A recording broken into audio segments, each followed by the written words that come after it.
आगे बढ़ना चाहते हैं और आगे बढ़ने के लिए इंसान प्रयास भी करता है। सही कह रहा हूँ गलत कह रहा हूँ? लेकिन वो प्रयास किस दिशा में कर रहा है वो जानना बहुत ज्यादा जरूरी है या नहीं? प्रयास करने का मतलब यही नहीं होता कि हम एक ही जगह प्रयास कर रहे हैं, लेकिन प्रयास का हमारा वे, हमारा तरीका क्या है वो समझना बहुत ज्यादा जरूरी है और यही हमारे सफलता के रास्ते खोलता है। हर आदमी बड़ा बनना चाहता है। आप भी बड़ा बनना चाहते हैं? हेलो, बड़ा बनना चाहते हैं? सब सपने देखते हैं। अच्छा, अपने आप से एक सवाल कभी आप लोगों ने किया कि हम तो सपने देखते कि हमारे सारे सपने पूरे हुए आज तक? क्यों?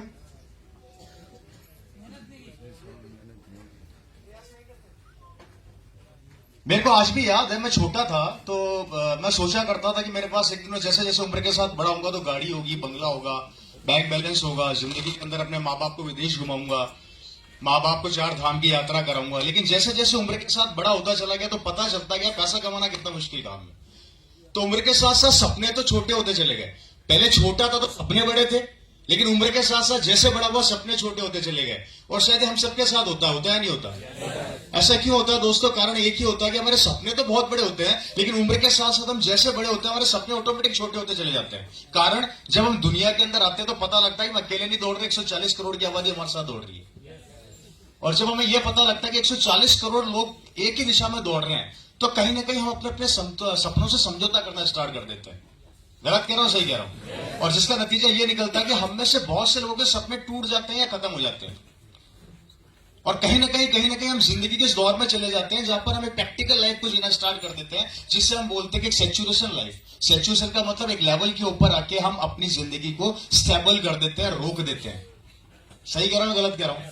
हेलो, अब इसका तरीका क्या है? एक तरीका तो ये है जैसी जिंदगी चल रही है चलने दो। एक तरीका ये है कि जिंदगी से लड़के कुछ अलग करो। अब कुछ अलग करने के लिए जो इंसान समझाना चाहता है, समझने का प्रयास करता है, समझ में आता नहीं है, क्योंकि अच्छी चीजें समझ आने के लिए बहुत मेहनत करनी पड़ती है और पूरी चीजें ऑटोमेटिक समझ में आ जाती है, उसको समझाने की जरूरत नहीं होती। और यही चीज आज हमें समझनी है दोस्तों कि हम करना तो बहुत कुछ चाहते हैं, लेकिन जिंदगी के इस दौर के अंदर हम जो बहुत कुछ करना चाहते हैं हम उस लेवल तक पहुंच नहीं पा रहे, यहां तक हम अपने सपनों को पूरा नहीं कर पाए। और जिसका नतीजा है कि आज हमारे देश की बहुत सी आबादी, बहुत से लोग एक सैचुरेशन पॉइंट पर आके रुक गए। हेलो, कारण जानते हैं क्या है? कारण जानना चाहते हैं ऐसा क्यों होता है? 3 मेजर कारण है। हमारी थॉट, हमारे सोच, हमारे विचार, हमारे यहां पर जो खेती, हमारे यहां पर जो दिमाग के अंदर डाला गया ना, हम उसको छोड़ना नहीं चाहते। 3 चीजें हमें बचपन से सिखाई गई। गौर से सुनना मेरी बात को। 3 चीजें। पहली चीज, बेटा नौकरी कर ले। अगर मैं नौकरी कर रहा हूं, मेरे पिताजी नौकरी कर रहे तो मुझे क्या सिखाया गया? हेलो, नौकरी कर ले। फर्क इतना कि मैं 20,000 का नौकर हूं तो 40,000 का बन जाना, पर बनना क्या? नौकर। दूसरा हमें क्या सिखाया गया? व्यापार कर ले, बिजनेस कर ले। बिजनेस करेगा तो पैसा कमा लेगा, ये सिखाया गया। और तीसरा हमें क्या सिखाया गया? खेती बाड़ी कर ले। Right sir? ये 3 ऐसे मेजर रीजन है जो हमें बचपन से हमारे दिमाग के अंदर डाले गए कि ये 3 कार्य करने से ही हम इंसान बड़ा बन सकता है। सही कह रहा हूं गलत कह रहा हूं दोस्तों? अब मुझे एक सवाल का आंसर दीजिए, अगर इन 3 कार्य को करने से हमारे बाप दादा बड़े नहीं बन सके, करोड़पति नहीं बन सके, तो बन जाएंगे क्या? जब हम नहीं बनेंगे तो हमारे बच्चे बन जाएंगे क्या? तो फिर बड़े कैसे बनोगे?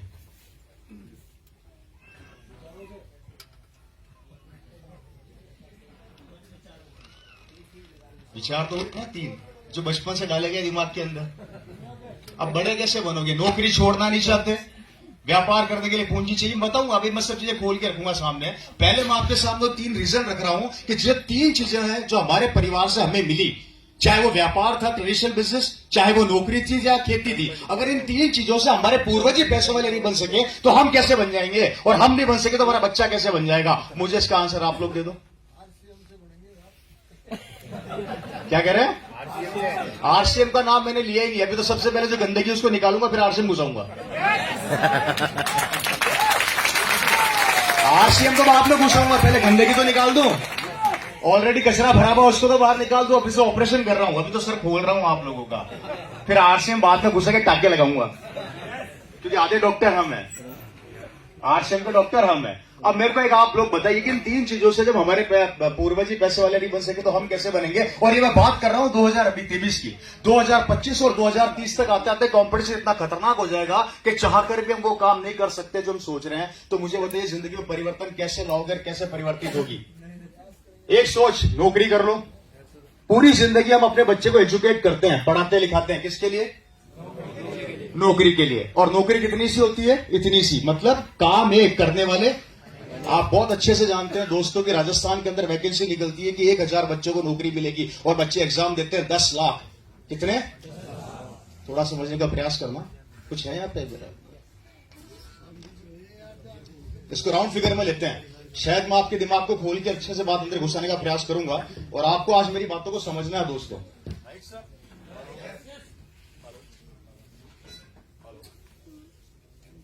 हेलो हेलो हेलो, आवाज आ रही है? चेक 1 2। हाँ बिल्कुल चेक कर।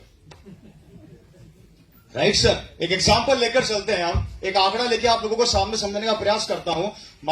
मार्केट के अंदर वैकेंसी निकलती है कि 1000 लोगों को नौकरी मिलेगी। ठीक है साहब? हेलो, समझना मेरी बात को ध्यान से। मैं ज्यादा बड़ा फिगर नहीं लूंगा, ज्यादा बड़ा फिगर लूंगा आपको समझ में नहीं आएगा। और 10,000 लोग उसको कॉम्पिटिशन को फाइट करते हैं। कितने? इस नौकरी के लिए। राइट सर, 10,000 में से 1,000 लोगों को काम मिल जाता है, बाकी कितने बचे? इनका क्या होगा? ये क्या करेंगे? अगली वैकेंसी में आपको क्या लगता है? पीछे का भी तो लौट आ रहा है। पीछे का भी तो लौट आ रहा है, क्योंकि जनसंख्या तो रुक नहीं सकती। हम माहिर हैं इस मामले के अंदर। सरकार एक, हम अनेक, नौकरी एक, करने वाले अनेक। कंपटीशन बढ़ता जा रहा है, बेरोजगारी बढ़ती जा रही है, नौकरियां बची नहीं है, बच्चे संघर्ष कर रहे हैं, जिंदगी खत्म हो रही है। समझ में नहीं आता भविष्य में क्या होगा। और ये आंकड़ा 2023 का है और 2025 तक आते आते स्टाम्प पर लिख लेना, पूरा हिंदुस्तान ऑनलाइन हो जाएगा, सब चीजें कंप्यूटराइज हो जाएगी। एक जमाने में खाना खाने बाजार में जाते थे, खाना घर पे आने लग गया। एक जमाने के अंदर आप लोग सब्जियां खरीदने बाजार जाते थे, सब्जियां घर में आने लग गई। एक जमाने के अंदर एक आदमी इंश्योरेंस करता था, जेब में इंश्योरेंस होते हैं। एक जमाने में बैंकों में लाइन लगती थी पैसा जमा कराने के लिए, अब खड़े खड़े मोबाइल से पैसा जमा करा देते हो किसी को भी। अगर सब चीजें कंप्यूटराइज हो रही है और सब चीजें एडवांस हो रही है, तो मैं जानना चाहता हूं 2025 और 2030 में आपका और मेरा बच्चा क्या करेगा और वो काम कहां से ढूंढेगा और कैसे उसको काम मिलेगा और भविष्य क्या होने वाला है? कभी सोचा आप लोगों ने इस बारे में? क्यों नहीं सोचा भाई? हेलो, हालात खराब होते जा रहे हैं और सोचकर देखिए, ये 9,000 बच्चे बेरोजगार। अब यहां पे क्या निकल कर आएगा? चलो यार, नौकरी नहीं तो व्यापार कर लेते हैं। ठीक है साहब, अब व्यापार की बात करते हैं। आज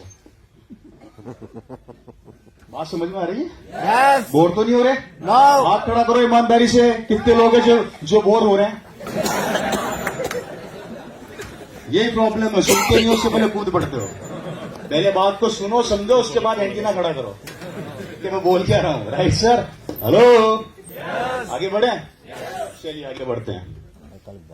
अब हम सोचते हैं कि यार बच्चा को काम तो मिला नहीं, नौकरी तो मिली नहीं, अब एक काम करते हैं, व्यापार खुला देते हैं। आइए इसको भी समझ लेते हैं।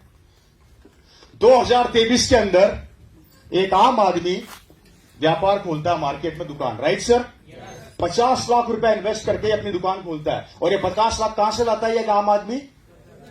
ब्याज पर, लोन पर, जमीन बेच के, घर गिरवी रख के। Right sir? इसने पूरी जिंदगी की पूंजी इस दुकान में लगा दी, ये सोचकर कि अब मेरी दुकान चलेगी, मेरे बच्चे सिक्योर हो जाएंगे, मेरा परिवार सिक्योर हो जाएगा, मैं 2 पैसा कमा लूंगा। यही सोच होती है। चलिए आगे बढ़ते हैं। 1990 में एक व्यापारी ऑलरेडी मार्केट के अंदर बैठा हुआ है जो सेम नेचर का व्यापार कर रहा है। ये है पुराना मगरमच्छ और आप है इस मार्केट की नई मछली। ये आपको जिंदा रहना देगा क्या? है जी? क्या करेगा ये? निकल जाएगा।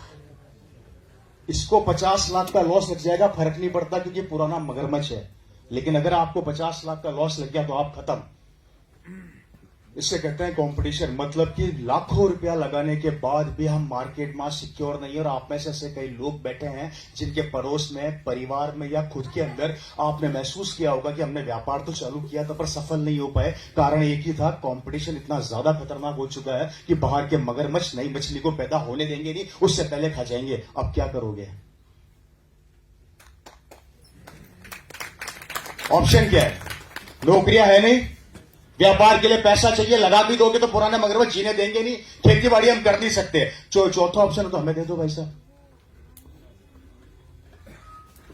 कभी सोचा आप लोगों ने बैठ के कि लाखों रुपया करोड़ों रुपया इन्वेस्ट करने के बाद भी हम सिक्योर नहीं है, हमारा काम नहीं चल रहा, लाखों रुपया एजुकेशन पे खर्च करने के बाद भी हमारे पास नौकरी नहीं है, एक आदमी संघर्ष कर रहा है और आज 2023 के अंदर संघर्ष के इस दौर में वो अपने आप को घिसता जा रहा है, फिर भी वो सिक्योर नहीं हो पा रहा, 2 वक्त की रोटी नहीं कमा पा रहा। और हालत ये हो चुकी है कि आज हम सब अच्छे से जानते हैं 15 से 20 हजार रुपए कमाने के लिए हम सबको कितना पसीना बहाना पड़ रहा है। अब जब 2022-23 में हमारा ये हाल है, 2025 और 2030 तक जाते जाते क्या करोगे? कभी कल्पना करिए आप लोगों ने इसके ऊपर, कभी सोचा है?